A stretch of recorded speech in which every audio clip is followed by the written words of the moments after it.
America নামের ১০০ কেজিরও বেশি খাঁটি স্বর্ণের তৈরি এই কমোডের আনুমানিক মূল্য ১ কোটি মার্কিন ডলার, বাংলাদেশি মুদ্রায় যা ১২২ কোটি টাকারও বেশি।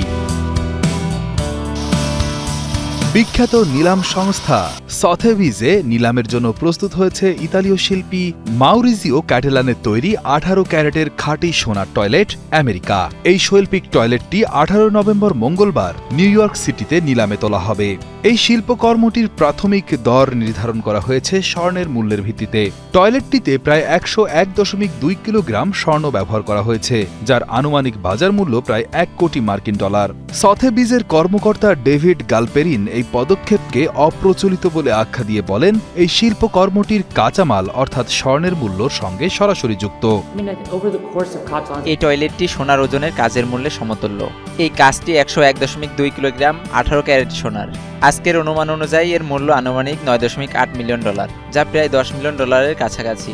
আর তাই ওঠানামা করা সোনার বাজারের সাথে আমরা ১৮ নভেম্বর মঙ্গলবার সোনার বাজারের সাথে সামঞ্জস্য রেখে বিক্রয়ের রাতে শিল্পকর্মের জন্য প্রাথমিক দরপত্র নির্ধারণ করব।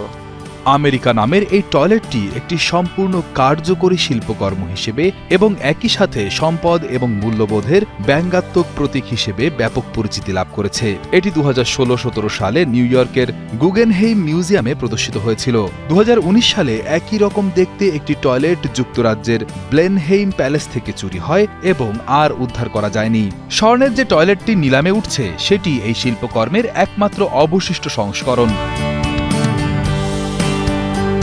ইতালীয় শিল্পী মাউরিজিও ক্যাটেলান এমন উদ্ভট কাজের জন্য পরিচিত, যেমন ২০২৪ সালে তার শুধুমাত্র টেপ দিয়ে আটকানো একটি কলা, যার নাম কমেডিয়ান, সথেভিজে প্রায় ৬২ লক্ষ মার্কিন ডলারে বিক্রি হয়েছিল।